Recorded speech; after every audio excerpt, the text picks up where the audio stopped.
All right. Good morning, everyone. So we're just going to start today with the general roll call.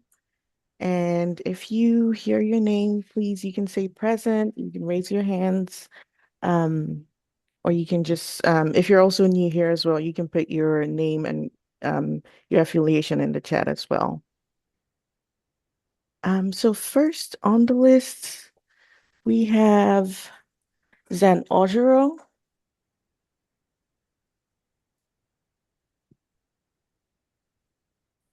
Next we have George Koklax. Present. I am a Thank circuit you. court judge in Jackson County. It's lovely to have you. Thank you. Next up we have Sam Coe.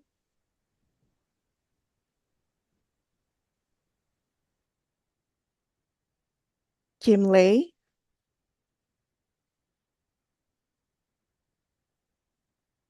Andy Leonard.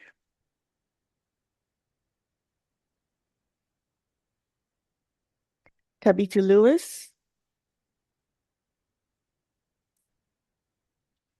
Caitlin Edgar. I'm here. Hi, everyone. Hello, thank you. Christina McMahon. Here. Thanks, Christina. Molly Rogers. I am here. Thanks, Molly. Nate Latanzio. Here, nice job with that pronunciation. Good on you. Thank you. Jeff Justison.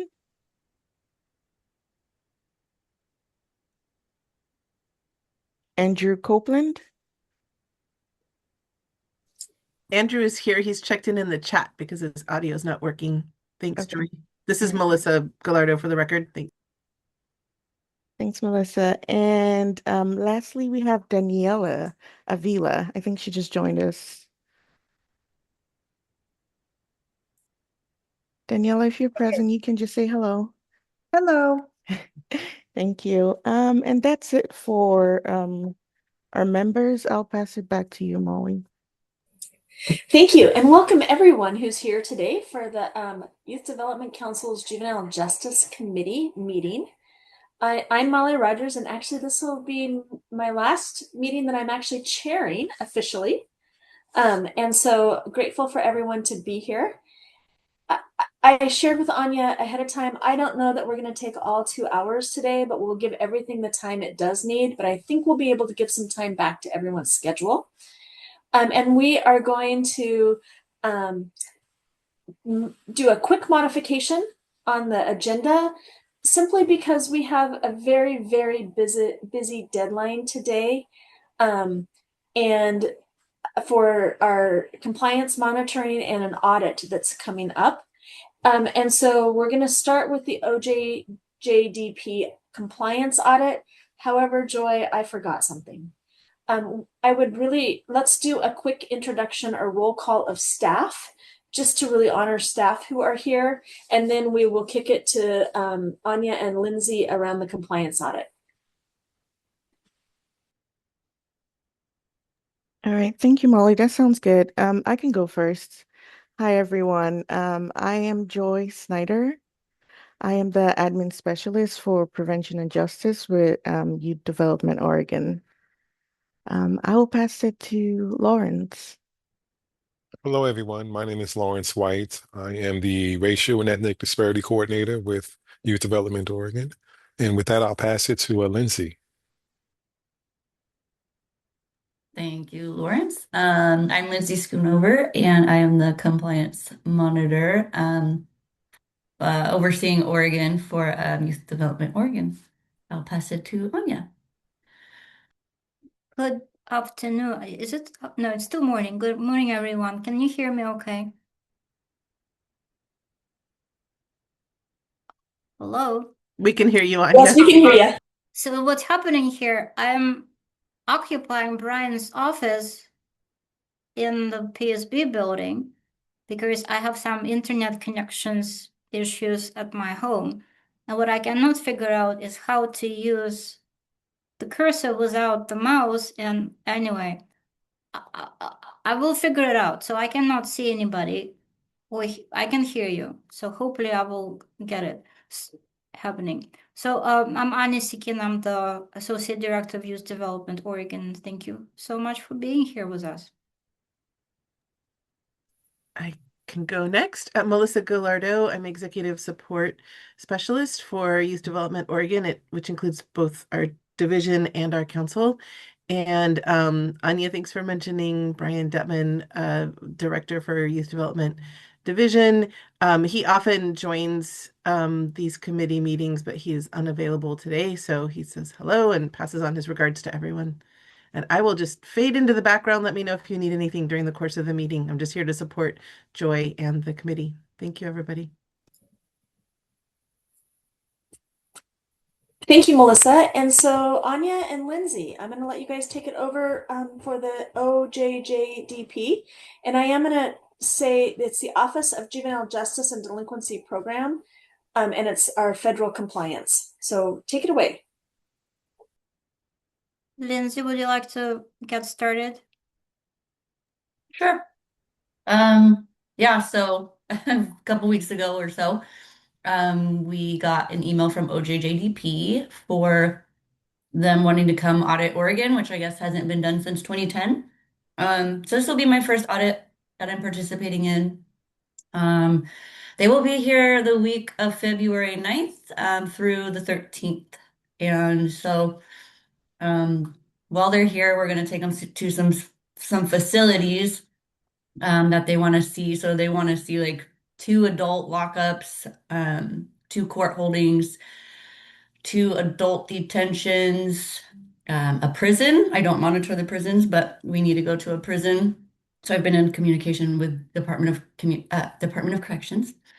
We're gonna go to 2 juvenile correctionals, 2 juvenile detentions, 2 non-secure facilities, and 1 group home, which I don't go to the group homes normally, so this will be interesting. And they want some information to review before they get here. So they want to see our legal administrative policies and procedures that allow Youth Development Oregon to collect data, go out and do the inspections. They want a complete list of my monitoring universe, which is where I keep all of my facilities, public, private,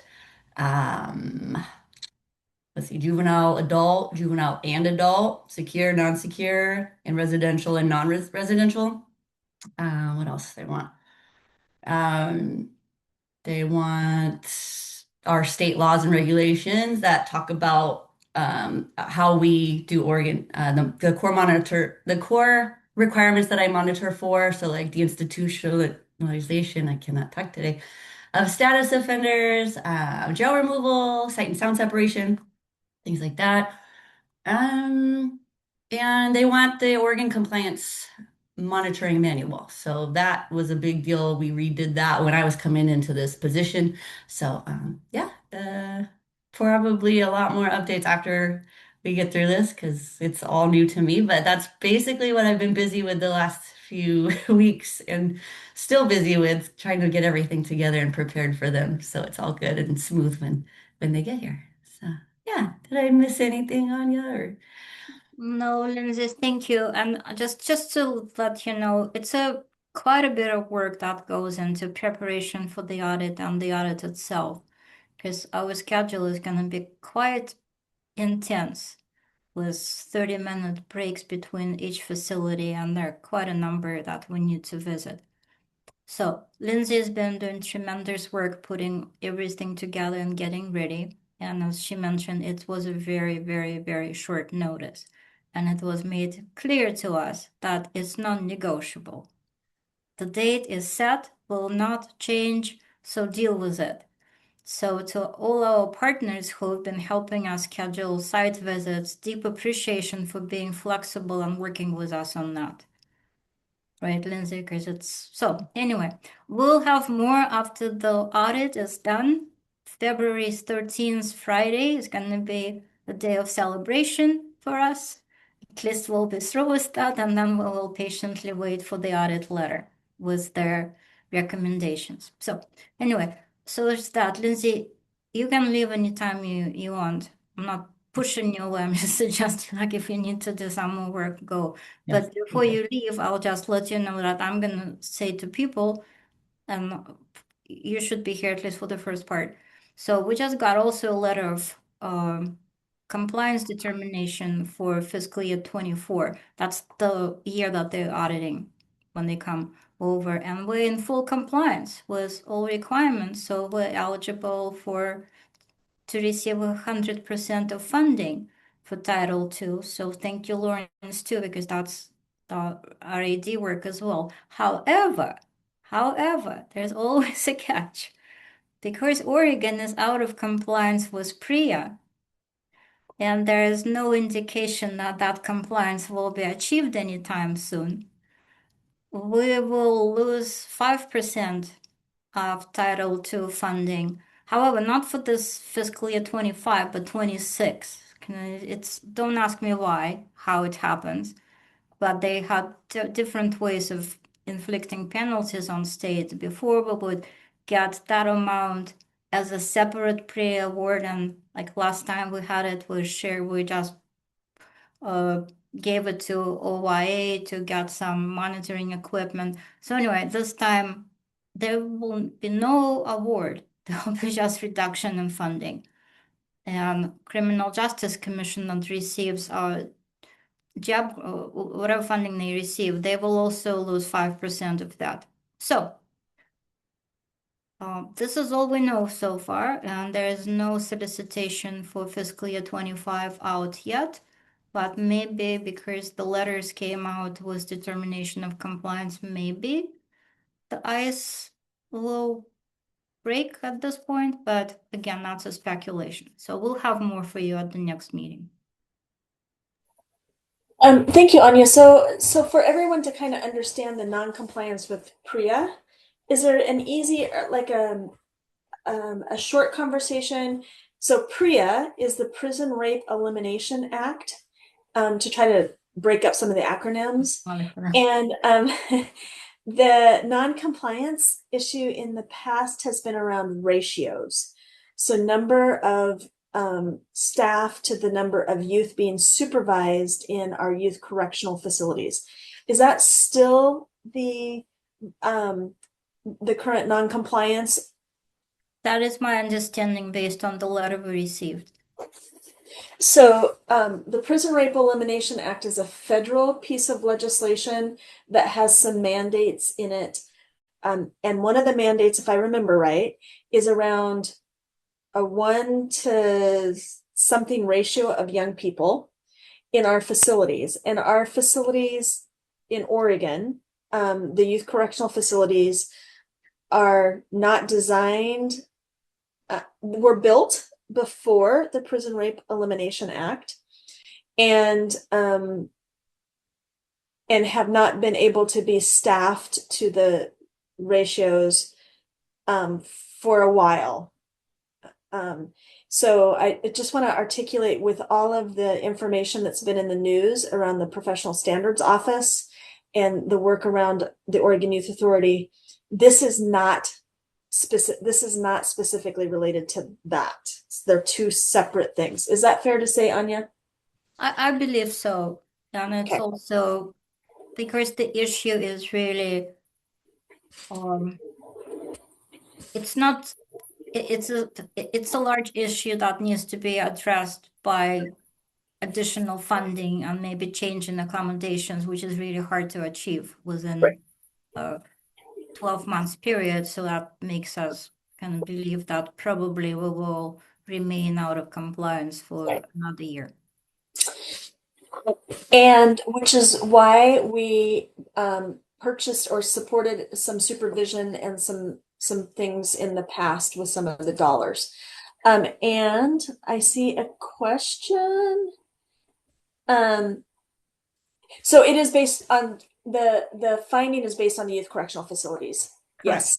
Yes, Christina. So Christina's question for everyone to be able to see was, is it based on juvenile detention or just youth correctional?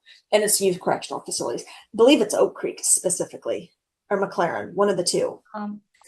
I don't want to speculate. Yeah, I can't remember which it is, but it's our yeah. So So anyway, any other questions? Great question, Christina. Any other questions from the committee members?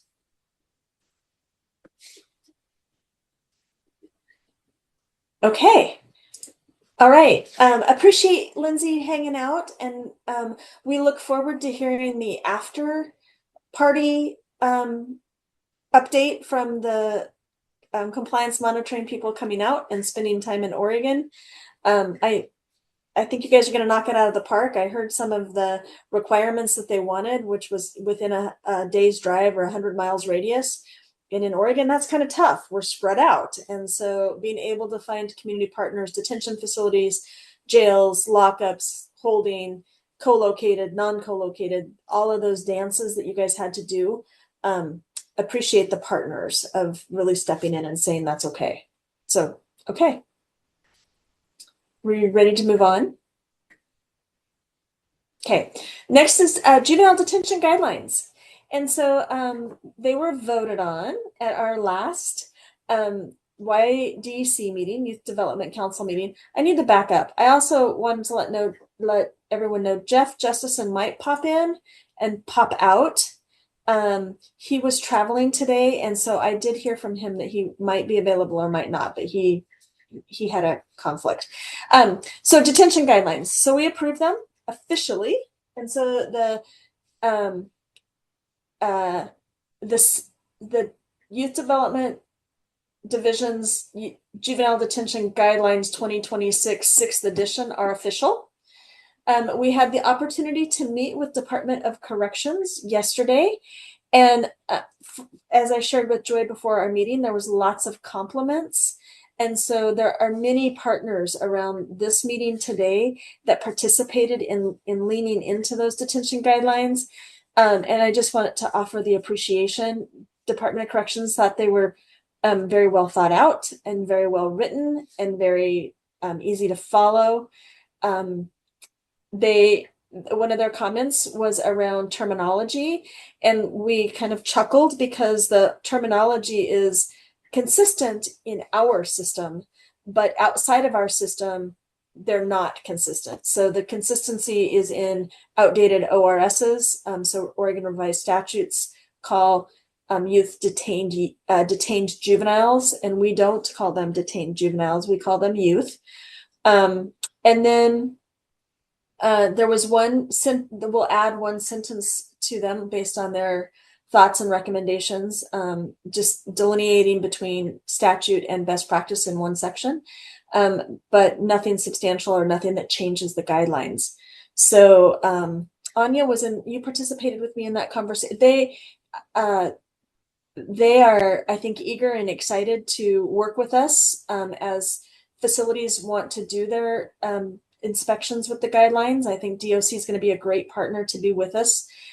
And hopefully facilities will feel supported by the just expertise of those inspectors, the DOC inspectors. Anya? Absolutely. I will just add that the two inspectors, Jason Gates and Kevin Schultz, between the two of them, they have over 50 years of experience working with Multnomah and Marion County Sheriff's Departments before. They were very supportive of working with us to help with peer inspections in the future. They were very complimentary of the guidelines. As a side note, because we're in that audit space right now, we also had an agreement with DOC inspectors that they will support our compliance work by doing some inspections, not necessarily on our behalf, but having certain questions in their checklist that they have when they do the reviews to see if there's compliance with the JDPA achieved or not. So anyway, it was a super productive meeting, and then Molly got a little tired of the audit thing, which I don't blame her. I'm so tired of it myself, and it hasn't started yet. But when we were concluding the conversation, I just could not help it but noting, we changed the language so much, and the old language sort of stuck in old statutes that probably needs to be revised. So we don't use the word juvenile, but why are our facilities called juvenile detention facilities? Why our departments are called juvenile departments? Maybe there's time to change here too.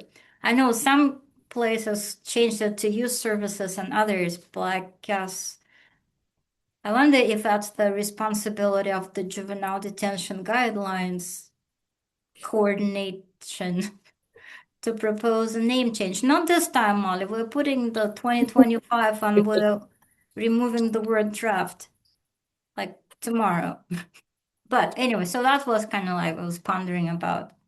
Maybe it's time to change the language in other areas as well.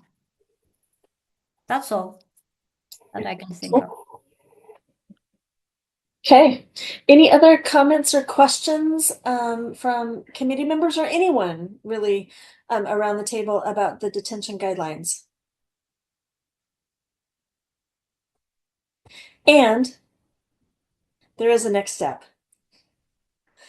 And so we'll be working on, and I'll be helping some behind the scenes of getting some training going for the facilities who want to do peer reviews, so that there's some consistency and just some thoughts for how to do that. So that's going to be behind the scenes. Lawrence. I just wanted to point out that Christina had her hand raised when you asked were there any more questions. I Christina? can't see her. Yes, go, Christina. I just wanted to say, it's really not a question, it's a comment. I just wanted to take a moment to say how exciting it is that after all, it's been a couple of years from when this process to update the juvenile detention guidelines started. I don't remember the exact date, but I just really want to give a big shout out to Molly and Anya and their leadership in this. This was such a massive undertaking, and it was such a collaborative process that included so many more people than we've ever included in the past, because I've been around for a few of these editions. So, so much to be proud of, and I just don't want, I know this is your last meeting, chairing, Molly, but you and Anya just did an absolutely incredible job. So the state is going to be much better off for it, and the kids that are served by our system are going to be much better off for the work that's been done, led by you and everybody who participated as well. So anyway, I just wanted to acknowledge that. Thank you. Thank you.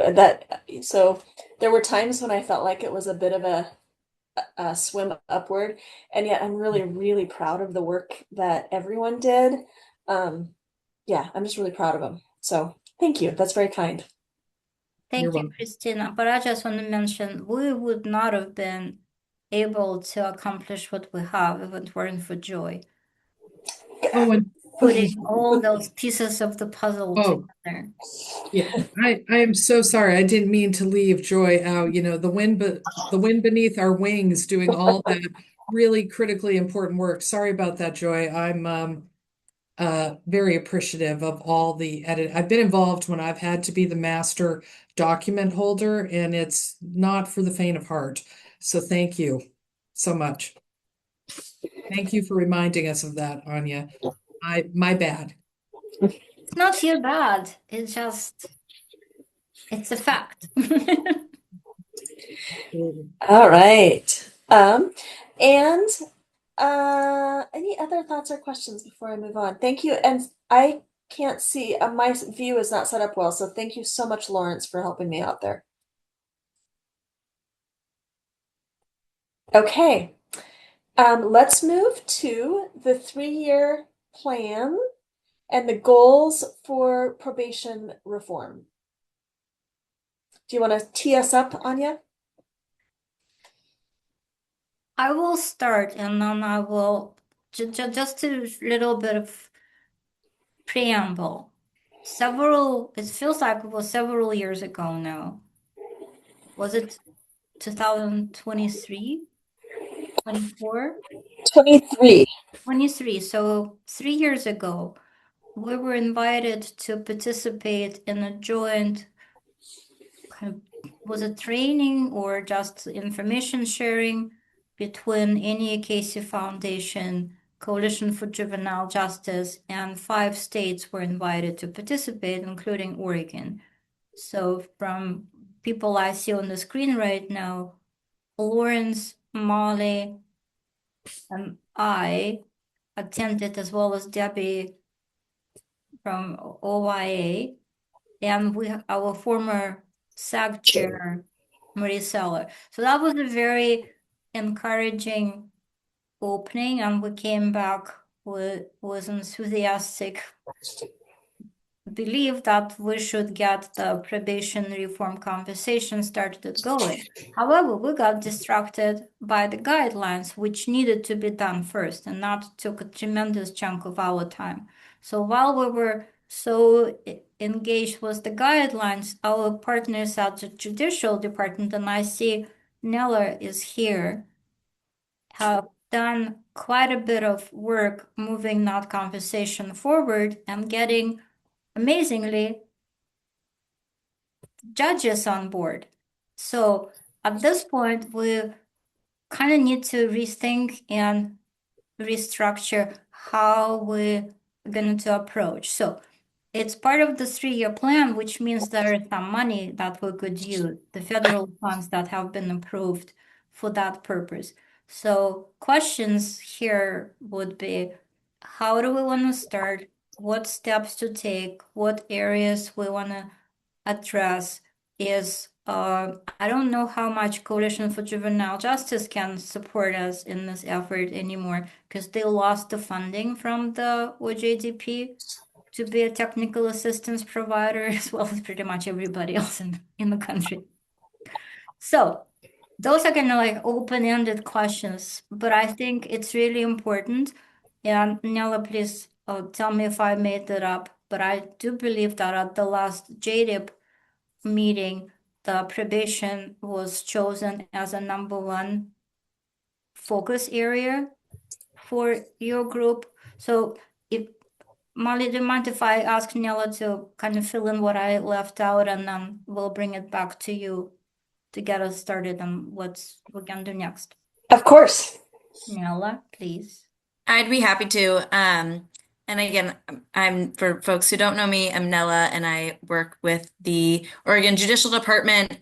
And just kind of a summary of what Anya was talking about, or starting to talk about. Our judges, we maintain court forms, model court forms. They're not required, but many courts use them or opt to use them. Many court partners opt to use them if they're developing proposed orders. And for many years, we had a probation conditions form in connection with our model judgment of jurisdiction and disposition form. And we identified, I think maybe a year and a half, 2 years ago, that was still on our site and that it felt very outdated, out of practice. It was very long list of probation conditions, and so we just took that down and advised folks to use local forms. And then at some point we came together with our judges forms group, updated that form just to have something on the website that was a bit more in line with best practice. Again, it is a model form. It's something that jurisdictions can use and modify according to their local practices, but it is a good starting point in comparison to the older form that we had available. And then sort of with that, our advisory committee identified some topic areas that they thought that model court teams, so local teams that are led by the court, could sort of projects that they could focus on, and ways that we could support those topic areas. And so the idea is that the advisory committee would like to develop some materials maybe surrounding the probation condition form, like a conversation guide or implementation guide, things like that. Just some additional materials for local courts and local court partner groups to have sort of a starting point if they want to shift to using or changing the types of conditions.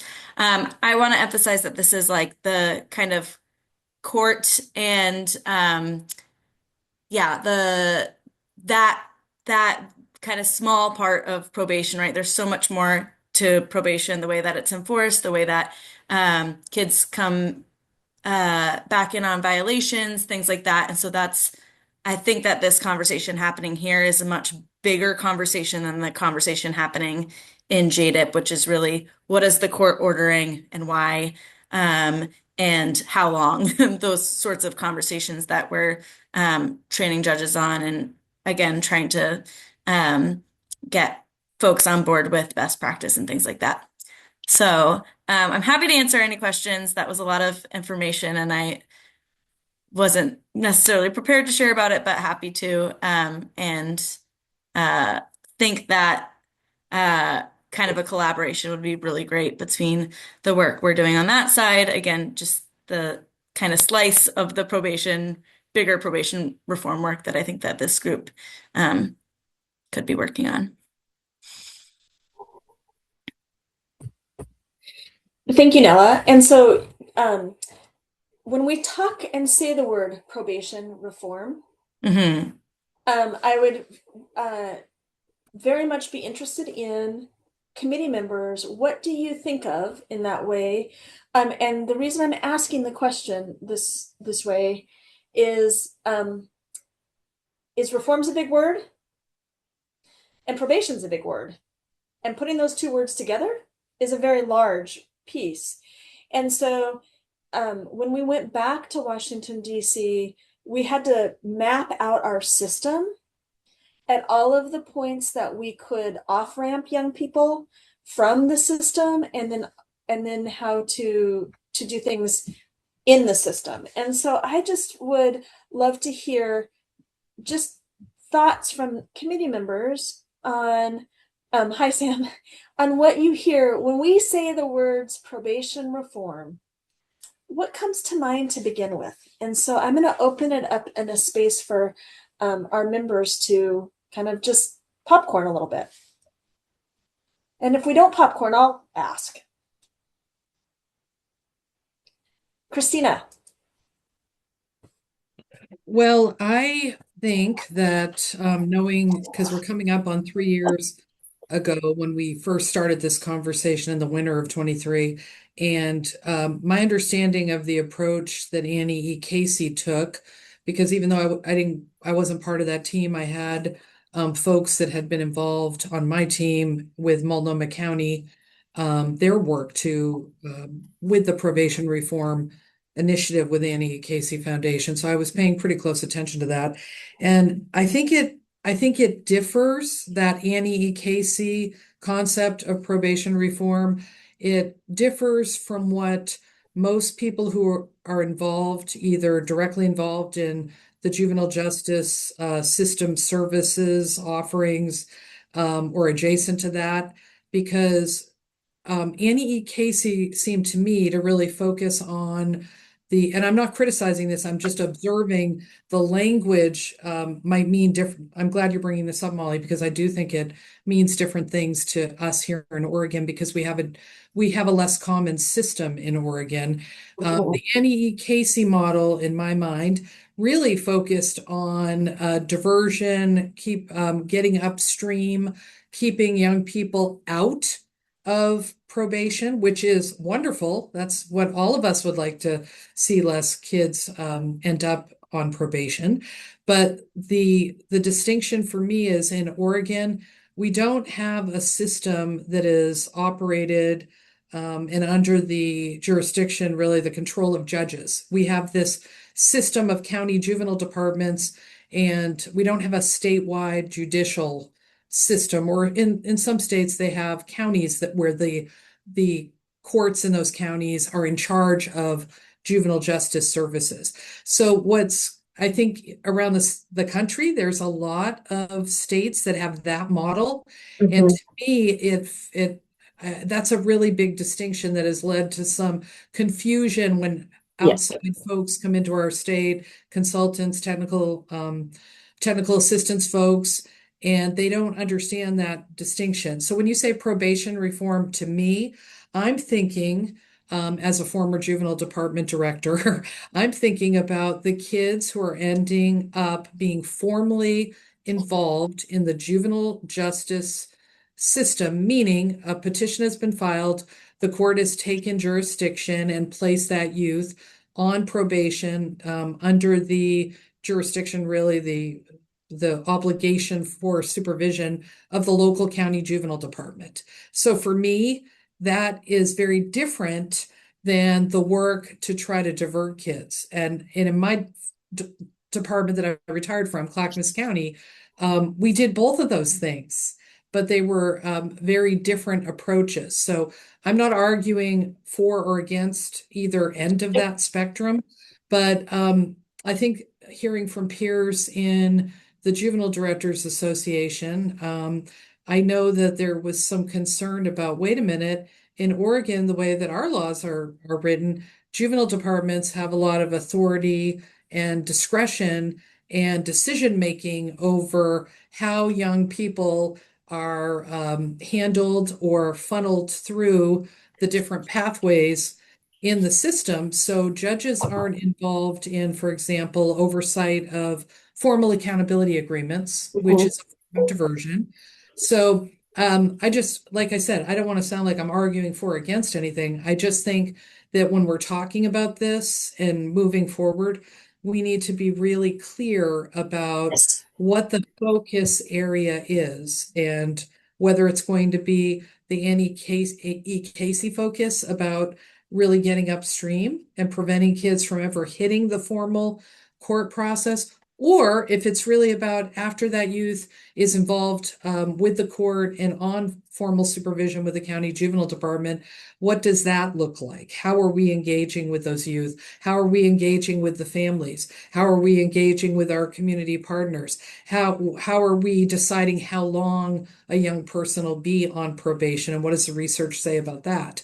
Are we looking at collateral consequences? I mean, there's so much, both ends of this have so much work that could be done. So anyway, I'll stop talking. I don't want to be an airtime hog. Thank you. No, Christina, I think though what you just talked about is really where I wanted to go, is we have to clarify where we're at. And you're spot on that Oregon is very different than many states, that it's completely under the judicial. I think I'm going to count this right. Zan, and then it's Nate, and then Daniela. So Zan, go ahead. I don't know that I have a whole lot to add. I have always been confused about what we mean by probation reform here in Oregon because of the way it's structured here. So I'm just very curious to hear further what other ideas people have in terms of where we can make modifications to our system to improve the outcomes for youth. Perfect. Thank you so much. Yes, it's I think both of them are big, and so we can, if we choose one. Nate. Yeah, thank you. Nate Latanzio speaking, council member. I do want to preface this. I'm certainly not a subject matter expert when it comes to juvenile justice, but what my role is and what my work is hearing from a lot of young people that are engaged by these systems, and juvenile justice being one of them. And I feel like what came to mind when you mentioned probation reform was like how to make, because there's the emphasis on diversion, which I love, that we don't want them to get involved in this system, and understanding like, okay, well, one, why do we not want them to get involved? And if it's something that is backed by research to be inherently harmful, I'm not saying it is, but if that is what the case is and what we hear from young people, then how do we shift that? How do we shift so if a young person is on probation and they do breach their terms, there's an infraction, whatever we want to call it, like what is the response from there? Is it immediately to a punishment? Is it investigating to see what was the underlying cause of that infraction so we can provide care over punishment? And just understanding where punishment does and does not apply. And I feel like that really just comes down to like operant conditioning and psychology, but like really just trying to improve the system based off the like last half decade of research that we have on the matter. And then also just another like side thing that came to mind. So essentially just like a young person's experience in probation, what does that look like and how can we make that more streamlined to be more effective and supportive? Because I've heard both sides. I've heard young people where it was really unhelpful, and I've heard young people share that it was incredibly helpful. And a lot of it comes down to the relationship that they had with their probation officer. But the other piece that I feel like is important to like just across this conversation, if we're looking at probation reform, like how are we engaging young people that do have lived experience in probation in these conversations? I'm like, I got to get it like third hand, just a bit from my understanding, just from talking with the young people that I have, but like creating a system, be that local, regional, state, whatever that would look like to engage those voices, I think would be quite helpful. And if that space already does exist, then that would be news to me. So that would be then, okay, how do we spread awareness of that and communicate that to partners so we're able to really like just have a more representative voice in there. I feel like I'm rambling, so I'm going to pause it there, but thank you for asking. No, I think Nate, that's awesome. And thank you for sharing that. Daniela? Yeah, Daniela Avila, Youth Development Council, and I would echo what I've heard so far. Like I do, this can become such a large topic, right? I want to be really mindful that what has been done, what have we looked at, what are we really assessing here, and then to be really thoughtful and intentional about the work that has historically and most recently been done around this topic, so that we're not kind of rebuilding right from scratch. And I love that Nate had included like really gathering from the ground floor, like lived experience, and ensuring that we really have the right voices at the table as we navigate this really important topic. Thank you. Anyone else? I'm gonna run down my side here and see if I see any more hands. Molly, may I say a couple of words? Absolutely. So I'm really grateful that you brought up what's the focus, what's the purpose, and what are we trying to change. And I'm so appreciative of all the comments you guys have made. And a disclaimer and disclosure, we did not come up with the wording probation reform. That's how we got invited to Yeah. that conversation. So we did not create it. So which means we can change it any moment we want. Once we have a better understanding of what it is. But I think why we even started thinking about joining this group was just how probation violations lead kids back into the system, into detention placement and further on. So what are those violations? Are they really serious, or is it technicality? How can these issues be addressed? Are we putting up kids for failure? So those are the conversations I think we might want to consider having. What Nate said, some experiences were positive for some youth and others not so much.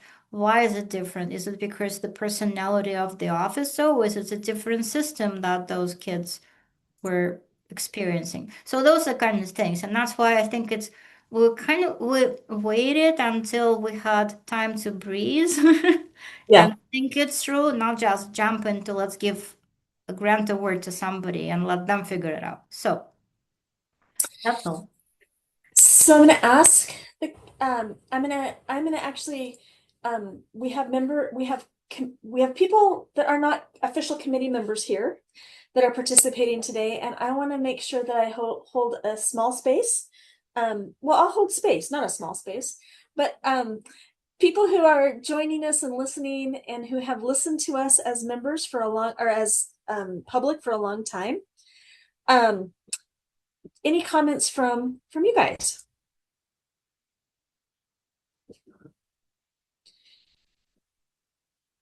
I'll just say that I appreciate this conversation and kind of what is probation reform. We've kind of, with our focus in JDEP, we've tried not to call it probation reform and just say we're focusing on probation conditions or whatever it is, so that it feels narrow in that way. but I'll say some sort of assessment or conversation about, yeah, what we're trying to fix is important to decide where we focus. And I think many folks kind of brought that up. So just echoing those sentiments. Okay. Okay. So It looks like Christina has her hand up. yeah, so before I get there was a comment though around from Sam around OYA. And I think that can be part of the conversation. So, and then I'm going to come back to data after Christina.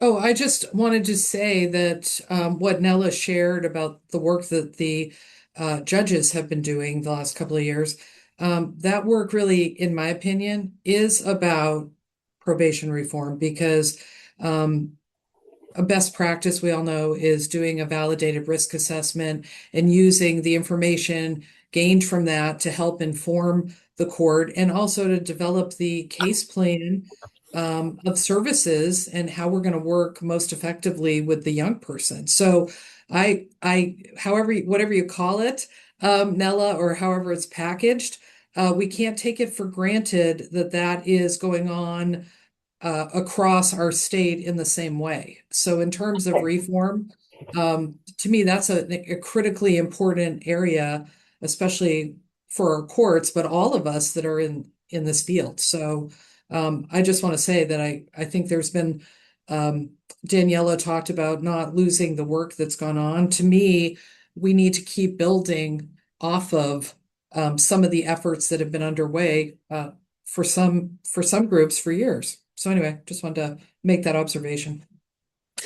I totally appreciate that. And yes, some groups have been working on this for a long time. Some counties have been working on this for a long time. Specifically, the probation reform that we went back and learned about has kind of 5 pillars, and really it was maximizing diversion. And so when possible, helping and working with youth outside of the formal court system. Again, Oregon has the capacity to do that much broader than other states do. Focusing probation on young people with serious offense histories, and fosters community connections and opportunities that support long-term positive behavior change. And we in Oregon have added to that and even strengthened that to talk about risk assessments. So it's not just offense specific, but it's risks as well. And Christina has been a key partner working with that, a validation of a couple of different tools over the years, our juvenile crime prevention tool, and Anya and our YDC has been critical in validating and maintaining those. Then we go to minimizing placements. Of course, that's around outside of home, so that families stay connected. Then really around equity and achieving equity. And so we talk about it in Oregon a variety of different ways. We have young people, minority populations that are overrepresented in the deeper end of our juvenile justice system. And we also talk sometimes about justice by geography. And I think Sam brought that up, that there's at least a couple of counties in the state of Oregon that do not have circuit court judicial overview for probation, that they're lay judges. And then truly, the 5th is grounding all of our everything above in meaningful partnerships. And so those are kind of the 5 key pieces that the Annie Casey Foundation talked with us about when we went back and did the probation reform work. So clearly there's lots of what everyone just talked about. All 5 of those have been represented. I do think I would be interested to know what the committee there's lots of data, and that's the other thing that the state of Oregon is very rich in. And so for the Juvenile Justice Committee, what kind of data would be helpful for Anya and the staff to maybe kind of do a little bit of research on, to bring back for this committee to decide where it wants to focus? And so for example, I am hearing a little bit about probation and how young people fail on probation. And so there is some capacity to look at why, what would, I mean, I'm trying to think this through. Thought partners here. I know we can determine how kids go back into detention for probation violations. I know that is a decision point we can find. And I know we can determine whether it was technical new law violation. So I know that data point. What is another data point that we could potentially look at to know that young people are not being sick? I don't want to take it to the negative to begin with, but I'm trying to think of data points on why young people are not being successful on probation. And I want to call out our judge, if our judge is still on here. I'm looking, yes. From your perspective of being on the bench, what does it look like, or what would be interesting to you to know about young people on probation? Well, I'm glad you waited till I got food out of my mouth to call on me. Offhand, what interests me is whether there's a correlation between the type of violations and how long the kid has been on probation, and what we're seeing like up front, kind of at the start versus, a couple of years down the road. And why that's happening is have they kind of like lost interest in complying, or what is going on year to year while the kid is while the youth is on probation. I'm practicing that word youth too. I want to say kid. So that's what comes to mind. Okay. Molly, Yes. Andrew Copeland here. I Yes. represent kind of the law enforcement sector. I just want to echo what the judge just said. The thing that fascinates me is when people get off probate or out of jail or out of a facility, out of like direct supervision and transition into life. Like it usually starts pretty well. And then with the timeline, I'm really curious too, like how long does it take for these juveniles to taper off and get out of compliance?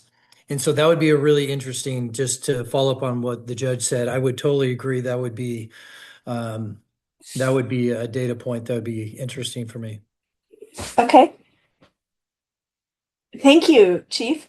And Nate added in the chat, I'd be curious to see what qualitative data we have available from youth with system experience on probation, especially from those who weren't successful, and those insights can truly shift hearts and minds. Okay,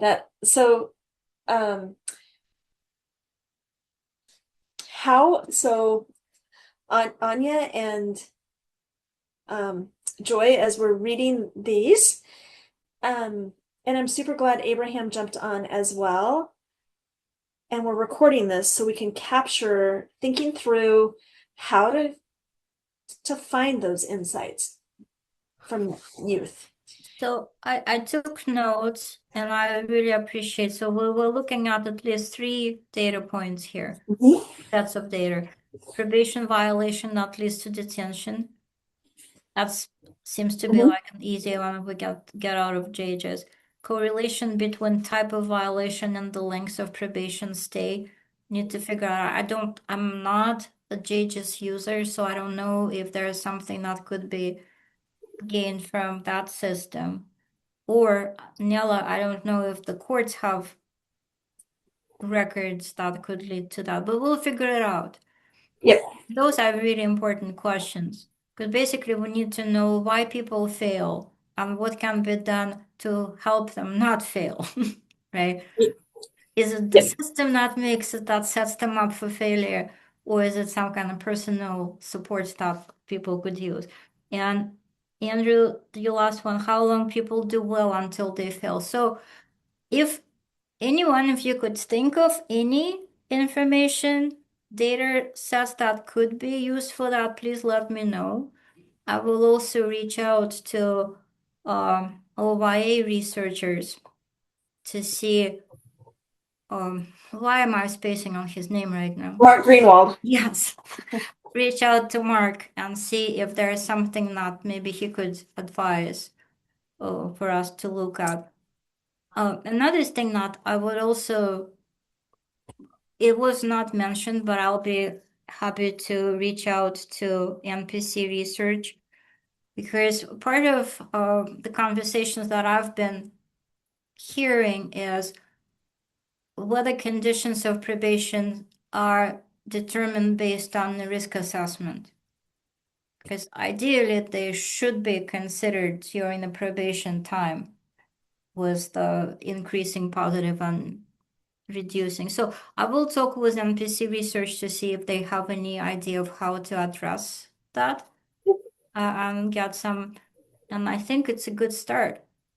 Yes, and actually what's fascinating is if I think back to one of our chairs a long time ago, Kelly Deedle, and Kelly did some work on the criminogenic risk and the key risk factors that led to success of youth. So we might have to do some little dusting and maybe dust off a little bit. So I think we did a great job on this conversation, Anya. I think we have some direction to move forward. And I don't want to lose Nate's comment on finding the voice of youth. So, and I also think this kind of pairs nicely where the Juvenile Justice Policy Commission is working, is they're going to be looking at reentry and some of that work. And so the conversation, Sam, that you asked about the Oregon Youth Authority. So we have JDIP working through OJD, and we have us working on some probation reform, and we have the Juvenile Justice Policy Commission working on some work. There's a theme through here, and so I really think that it is a nice kind of a theme to walk through and a thread to really work on our system together. Okay, any last thoughts on this?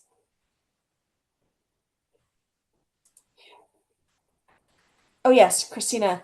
I think that, yes, it gets to both of those. If we look at the negative side, we also need to look at the positive side. So, and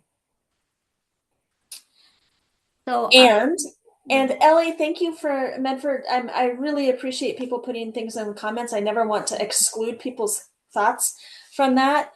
And so I think the relationship piece, I think that probably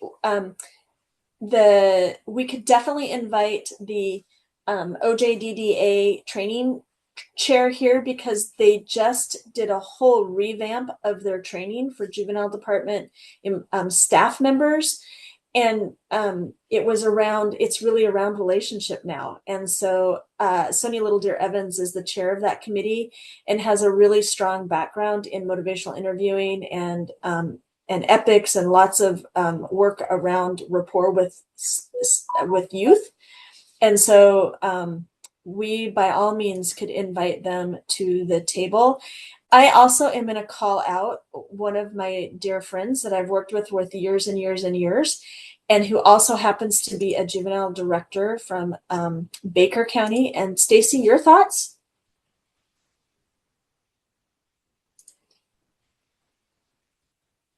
Sorry, you caught me typing. I feel you guys are on the right track. When it comes to the reform thing, I think we do need to remember the geographical locations. Baker County is not Multnomah County. We don't have the same resources. We don't have the same population. We don't have, I think parents is a big issue for kids being committed to Oregon Youth Authority because of lack of supervision. So there is a lot more than just technical violations. It's a big picture of a whole family. Oh, thank you, Stacey. Thanks for bringing the family. So yes, we need youth voice, but we also need family voice at the table. And, family was so critical in helping work with our detention guidelines. So I really appreciate you bringing that back. Okay, Anya, I think I'll be sitting on a different side soon, but I think there's definitely, and I can help you with some of the data out of JJS. Right.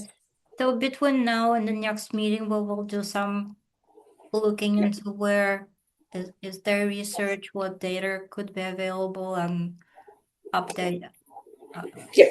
an idea where we're at with that. Perfect. The next two things are actually potentially recommendations. OJDDA Annual Conference Technical Assistance Request. Anya, want to take this away? And Stacy might want to speak to this too. I think she might be on the committee. Sure. So, Joy, if you don't mind, like removing the agenda and putting the request on, it should be a letter from OJDA. And OJDDA is the Oregon Juvenile Development Directors Association. Right, sorry about that. I keep using acronyms without consideration. My apologies. So over the years, the Youth Development Oregon has been in full support of the annual Oregon Juvenile Department Directors Association's conference. So maybe not this one, that shows how much money you donate and what did get to. But let's show the letter how much money is being requested. Stacy, I don't think we can reach the platinum membership there, or whatever that highest level is. But so the association, the training committee asked us to support the conference in the amount of $7,000. So we've done it in the past. We usually use federal funds for that purpose, and the funding is available.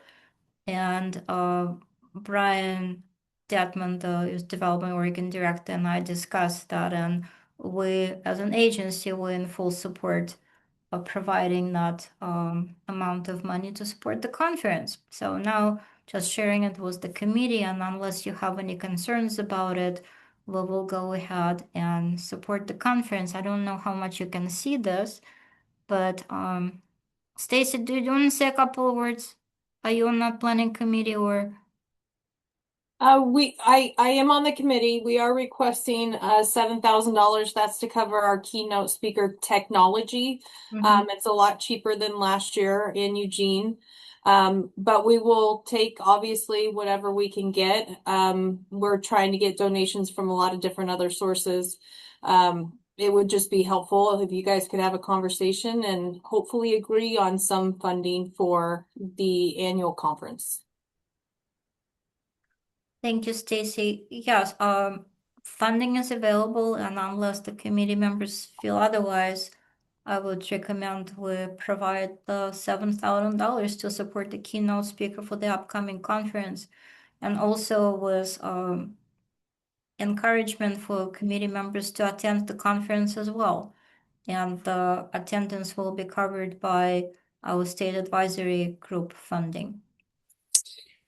Yes, that's what I would really encourage is committee members, if you're interested in participating and joining and attending the conference, part of the technical assistance gives us the ability to join and participate. So. Right, and Stacy, could you remind us where the conference is and the dates, please? It is in Seaside, and we switched the dates this year. I want to say, sorry, it's the beginning of October. It's in the letter. It's October 5th Yeah. through the 8th. Or Yeah, something it's like that. Monday through the Thursday. Yeah. Of course, the OJDDA Directors Conference goes till Thursday, but the actual conference itself is Monday, Tuesday, and part of Wednesday. So we are not doing a Sunday, so people do not need to travel on a Sunday unless they're going far distance like Baker County. Awesome. Thank you, Stacy. Uh-huh. Oh, Daniela, that's wonderful. We will. Daniela, you're on. Yeah, I'm definitely interested. I'd love Perfect. to learn more about this world. Awesome. Yes, Mhm. that would be great. Okay. And then finally, we have a JCP. So, oh, Sam, please. Hey Anya, just jointly, if you want to combine your 7 with my 3, we hit the 10,000 mark.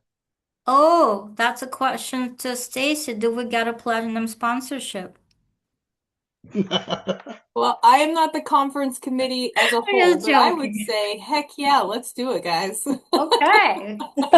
Okay. You got it.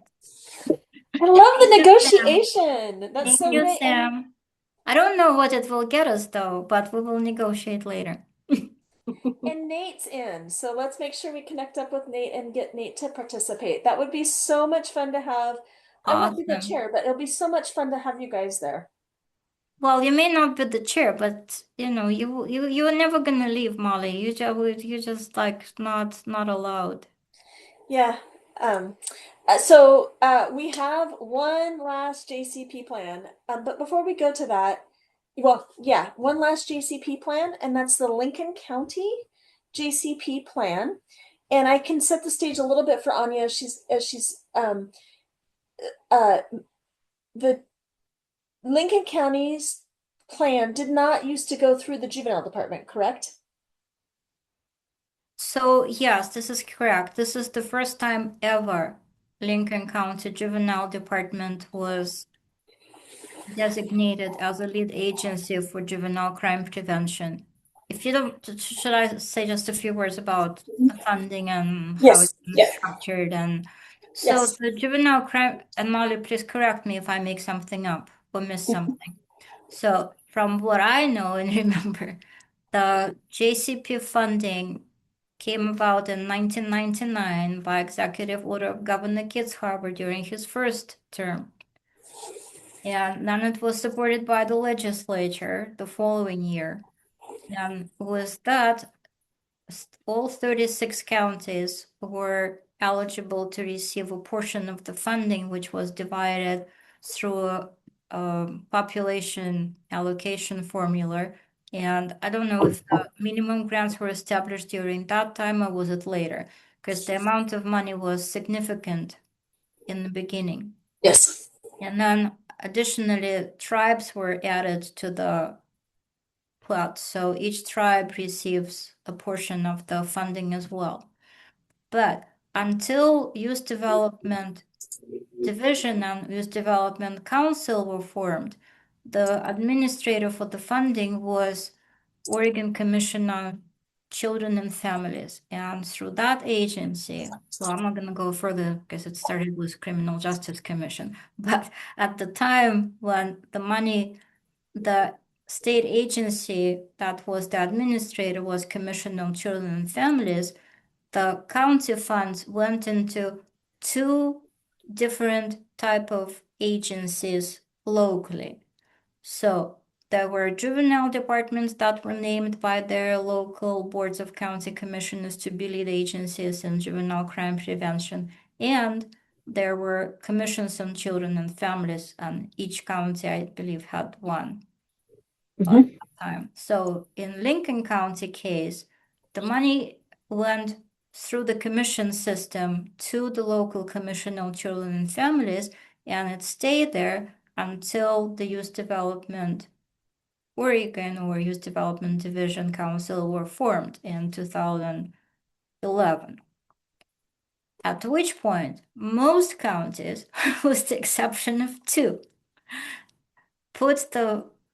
designated their juvenile departments to be the lead agencies. Actually, no, there were three exceptions first. First exception was Clackamas County that kept the money with the local office for children and families until it was moved to the juvenile department. Christina, it might have been during your tenure there, right? And then Hood River also had a prevention agency until, I believe, a year ago. But after that point, the juvenile department there was named the administrator or the lead agency for that. Now in Lincoln County, it was the school district, which was a completely different entity out of this whole mix. But for reasons that are not clear to me, the Lincoln County School District decided they're no longer interested in receiving the funding. So in a hurry, the county commissioners named the juvenile department the recipient of the funds and the lead agency. So they sent us a plan. It came recently. I and I don't know if Joe, if you could show it. So I ask you to be understanding that this is the first time ever they've put a plan like this together. And there are quite a few questions that needed to be answered, and they did. Maybe not in the format that counties who have been more experienced with the planning process have. But what they're suggesting they will do, they will use the funding to work with a specific group of kids they will be assessed by the JCP assessment tool, and the services will be, Joe, a little further down, please, because those are the guidelines. So you'll see that they went through quite a process with the local public safety coordinating council and all of it. So they will keep the money so they will be dedicating part of a position within the juvenile department to specifically provide prevention services to kids who otherwise would be formally engaged with the juvenile justice system. It may not be the most and I'm not trying to be mean, this is the first time they wrote it. So if the format is a little different from what we've seen in reviewing others, and Lawrence, there is some, they are addressing racial and ethnic disparities, but maybe not at the level that you would expect or find satisfactory. But so what I'm suggesting is this, let's approve the plan. And then from now on, we will work with Lincoln County as needed to help them develop their planning processes in the future.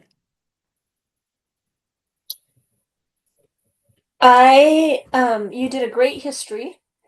Oh, thank you. And I would entertain any kind of thoughts from the group.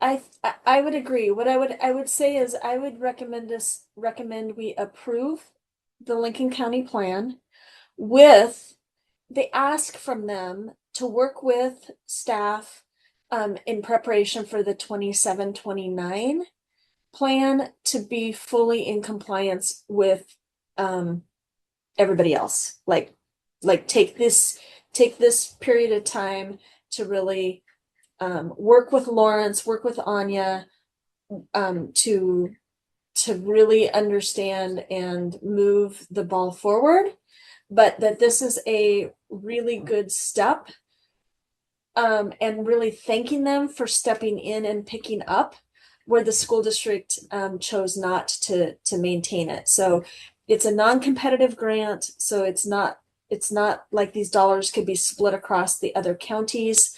It really is dedicated to Lincoln County, and it really is working with our YDD staff to come on board. Is that fair? And is that fair to say, Anya?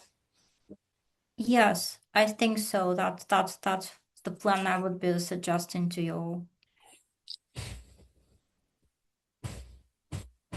Any concerns or anything that Lawrence, I'm going to ask you before I say, because you're the other staff that really works with these. Thank you, Molly. Hearing the history that Tanya just shared with us all, I think it's only fair that we actually allow them in and give them an opportunity to work with us, so we can improve on any areas that we may feel needs improvement in this area. So I'm all for approving the plan and working with this group. Awesome. Okay. I'm going to ask for any opposed. Raise your hand or come off mute and state so that we can give feedback to YDC.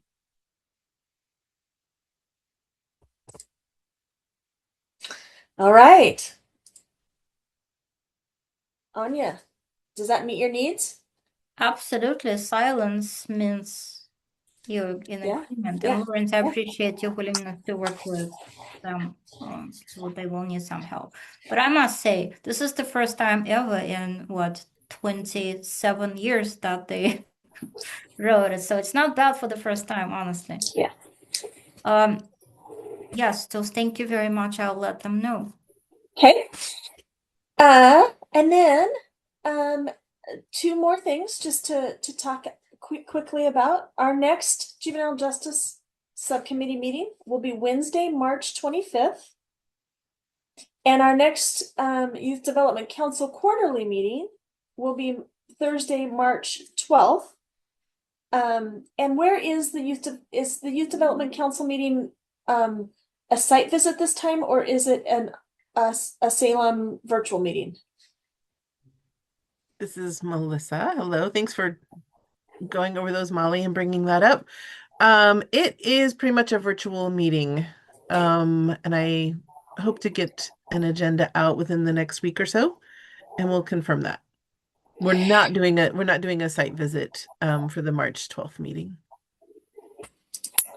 Oh, yes. This point that March 25th is going to be during spring break. March 12th is early. I'm wondering No, about March 25th. I was gonna say, I'm wondering about your March 25 meeting though. That's in spring that's break. the There we one. go. Is the March 25th one will be during spring break.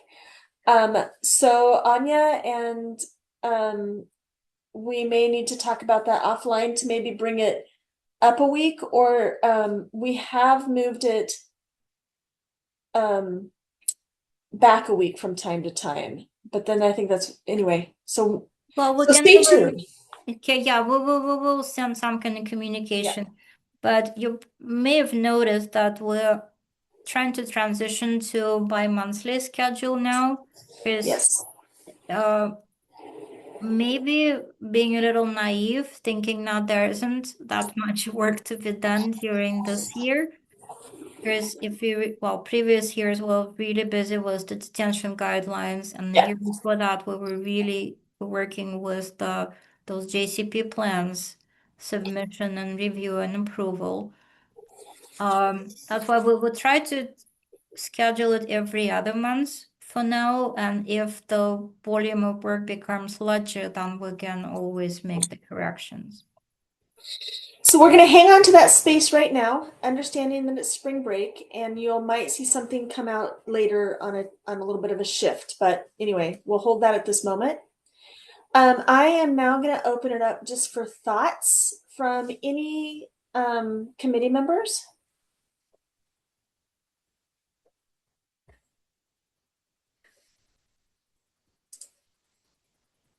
I'm going to lean into thoughts from any of the staff, not our staff, the staff.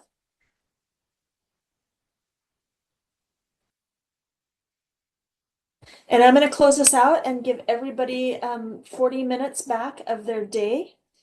I am going to close out though, because I'm the chair, of saying I have had so much fun with everyone on this group. And for those who are newer, I haven't known you as much, but I'm not leaving the committee. The committee. I just won't be the chair anymore, and I won't be on the council anymore. It has been absolutely fun, and I am still gonna tag along to CJJ this year. So you don't get rid of me quite that fast, Anya. And so anyway, it'll be fun.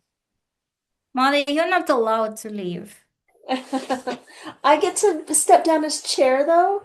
Yeah. And so I just get to I just get to participate and enjoy that. But this group has been just a fun, incredibly hardworking subcommittee. Molly, and thank you for your leadership, for your patience, for everything. The wisdom you have shared, the perspective that you bring. So with that, oh, you're not leaving. You just can't. I'm not. So I'm just moving seats. With that, happy Wednesday, everyone. Happy Wednesday, and thank you. Thanks, Molly. Thank you. Thank you.